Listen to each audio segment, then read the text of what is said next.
What's going on, everybody? All right, so I got a couple questions, and from the last video, going through like how I became in business for myself and everything like that. I think this video is going to come out after that one.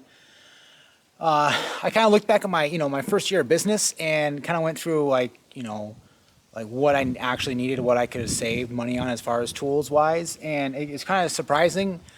This video, like the caption, the title says, I could probably gotten through my entire first year of being handyman contracting with these 5 tools. Maybe a 6 honorable mention for sure, but absolutely. Now these tools are super important to me, to my business, because I have multiples of every one of these tools, except for one, but it's coming down the line anyway.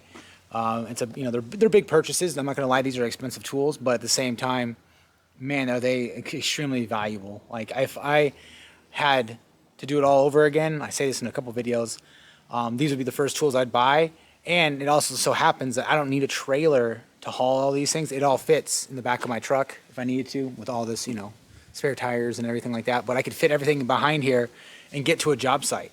I'm sure that's what a bunch of, contractors do, just with a truck or a van. They can just chuck all this stuff in there and you can get a surprising amount of work done with these tools.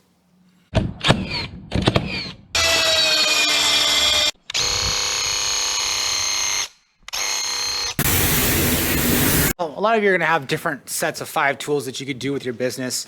This is not hand tools. This is not the trades. This is just me getting through the first year of my business within reason. Are there tools that make it more efficient? Absolutely. Are there tools that I use also? Absolutely. But push comes to shove, I don't have to take on work that I can't do with certain tools. And these 5 tools, man, there's not much you can't do with these tools.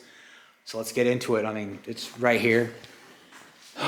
What can I say? We'll go first off. We got any circular saw that you have. This just happens to be Milwaukee's M18. Any circular saw you have, any nailer that you have, framing nailer. I have cordless tools. This is Milwaukee's. I have multiples. I have a Hitachi as well. I'll link all my reviews of these tools if I have them into the description below, and links to them if you want to see how much everything costs. I forget. We got the table saw, and of course we have a miter saw. And I guess the miter saw and stand go with it, because if you want a miter saw, you're gonna want a stand. I would highly recommend the first one you get would be with wheels, because it just makes it's just so much easier. So, and then we have the Impact. So these are the 5 tools that I can pretty much get anything I wanted to done. And I'm going to go into it. The reason why I say table saw over, say, a track saw, I'll go into that here in a second. But at the same point, I think a table saw is more valuable. A job site, I'm not saying if you're building cabinets, obviously you're going to need a table saw, but job site table saws are fantastic. I just built myself a little Polk station to house it for outfeed, and it's been working out great. One of the main things why I didn't say a track saw over a table saw is because I have a circular saw. Now it's not a circular saw with a clean edge can make just as good cuts, I would say, depending on the blades you have with them. It died, that is what it is, but so yeah, circular saw 7 1/4. Another thing is plunge saws, I believe, are 6 3/4, 6, I forget, but they're not as large blade size. So you get a little extra capacity with this, and it's versatile. There's a lot you can do with this, including demo work, subfloor work, rafters, framing. I mean, these are fantastic. So I would highly recommend. I have 2 of these, and I have a DeWalt as well. Fantastic. Actually, I have 3. I have the original M18 fuel one from like 5-6 years ago. Still works. Not nearly as powerful as this one, but at the same time, get yourself one. They're an absolute fantastic tool to have, even as a homeowner. Nailers. Now, obviously, if you're going to go with a pneumatic nailer, framing nailer, you're going to need a compressor and hose with it as well. I have cordless tools, so this has just a battery. I would absolutely not do without it. Framing everything. I've framed the entire basement, and 2 additions with this tool since I've had it, plus an additional like 3 or 4 jobs. Hasn't skipped a beat. I don't abuse it. I don't throw it around. I don't drop it off roofs or anything like that. But at the same time, it's super. Nailers, swinging a hammer, just nailing stuff in all day gets real old real quick.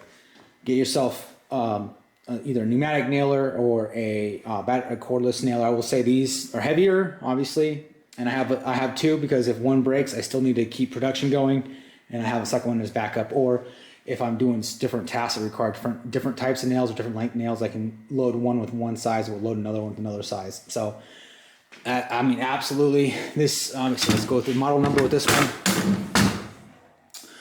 2745 is the model number, and then for your circular saw, this one, the rear handle saw, model number is 2820, right up there. So now this is just my Surge Impact, but any Impact would be one of my go-to. Obviously, I'm a big Impact fan. Now this video is obviously not sponsored by Milwaukee. I just so happen to have these tools that I like by Milwaukee, and they're fantastic. This is Surge M12 Impact. Very high torque for an M12 for a 12 volt tool. Technically it's a 10.8 volt tool, but these is a home run. I don't like many of Milwaukee's M12 Impacts, but this one is an absolute game changer. It's fantastic. It's the Surge. Not the Surge M18 sucks. This one's awesome. So just keep that in mind. Get yourself probably, I would say, start off with an 18 volt Impact. It's going to have a little more torque. If it's not this model itself, it's going to have a little more torque. So versatile, you can get bits that have drills, so you can drill. Now, of course, you're not going to be going through concrete or masonry work, but at the same time, you can buy these in a kit, any Impacts in a kit with a drill or hammer drill for that matter. So just get yourself one of those. I would absolutely, I think I have like 6 Impacts, 7.25 inch hex Impacts. So that's how much these tools are valuable to me.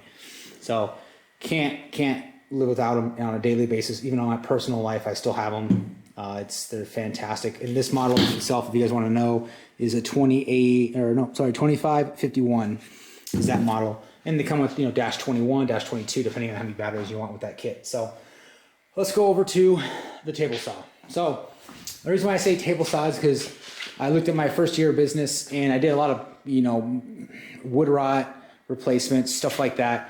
And that's the reason why I bought one of these first off is because it was the DeWalt version.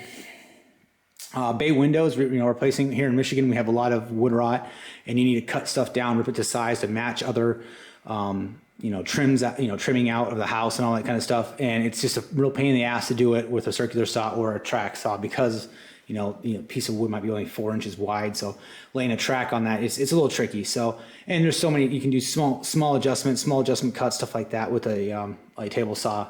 And there's all, the things you can do with the table saw are pretty grand.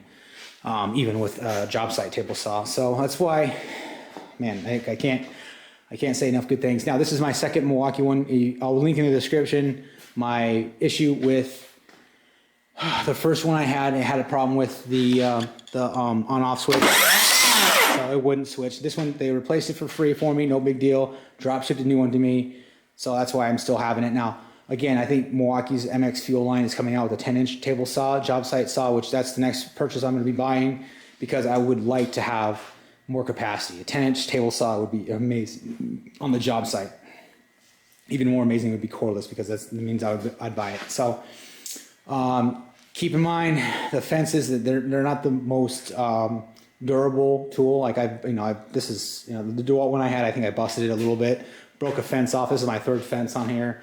So keep that in mind. These are fantastic tools. I would definitely buy a second one if I need to. Now, the reason why I don't have two of these on my trailer right away is because if it breaks down, I literally, like the last time this one broke down, I went and just bought another one straight up. Just bought it right out of the package. I needed it for a job site because certain jobs require really thin cuts that are just not really efficiently done with a circular saw or a track saw. So I think that's all I got for that one. I'll link in the description for this as well for the tool number, but it's Milwaukee's only M18 fuel table saw, so just Google it. So look it up on Amazon, the links and all that good stuff. So now, miter saw. It doesn't even, I don't have to say anything about a miter saw. It absolutely is 150% a must-have on a job site. I know you can do 90-degree and 45-degree cuts with a if you had to, if you didn't have this or it broke down, I can get a couple cuts that I need to off with that. But at the same point, there's no replacement for efficiency on a job site. And this is absolutely, any miter saw you have, if you use it, you'll know it just redundancy, cutting, making anything, just it's super easy. Crown molding, this is a 10-inch version. I would, if I had to do it over again, 90% of my work I can get done with a 10-inch version. I do have a 12-inch version, and I do have a 7¼ inch. That's right, I have 3 miter saws. And of course they're all cordless, but at the same time, that's how important these things are. Plus I have multiple job sites going at one time, so for efficiency purposes, I need it. So this one right now is staying in the garage because I'm using it for small personal reasons. And it's, honestly, I'll never get rid of this. This is what I pretty much built this business off of, is this 10-inch Makita 36-volt saw. It's fantastic. Granted, it needs some TLC. You can see I got a video coming out. I think it did a couple other spots, but I got a video, the things I repaired on this, how it's holding up, why I'll never ever get rid of it. And I think I've had this for, over 3.5 years, I want to say. Like when it first came out, I forget. So it's been at least 3 years, I would say. And this is my second Makita stand. So not the greatest stands. Needs some more TLC as well, but at the same point, having a miter saw on wheels is very, very convenient. And again, this is not the lightest thing in the world. So, what else do you guys want me to say about a miter saw? I would absolutely 150% purchase it. And now these are not cheap. You can get them cheap. These are not cheap tools because again, they're precision instruments and you can spend lots of money. But their efficiency, they pay for themselves on pretty much one job, if you're depending on the job, obviously size. But at the same point, having cordless is fantastic because I don't need to worry about, I can always just hit the button, and we're running. So same thing with all my other cordless tools. I can just be more efficient. That is all I have for this video, you guys. Again, these are the 5 tools. Now, the 6th tool, like the 6th one, would be an oscillating tool or a buzz saw, depending on who you talk to, would be an oscillating tool. I don't have it here. It's not here, but at the same point, these are the 5 tools I could get by without a buzz saw, without a oscillating tool, but I wouldn't want to. It'd be another tool. They're super cheap. Just get yourself an oscillating tool. You can get minor cuts. You can do pretty much most floorings with a miter saw and an oscillating tool. As far as hardwood stuff like that. So keep that in mind. All right, guys, like and subscribe. I'll see you in the next video. Check out my Patreon page for additional content. And we're also running our next 1,000 subscriber giveaway. I think we're going to go up to 8,000 next. So be on the lookout for that as well. I'll see you in the next video.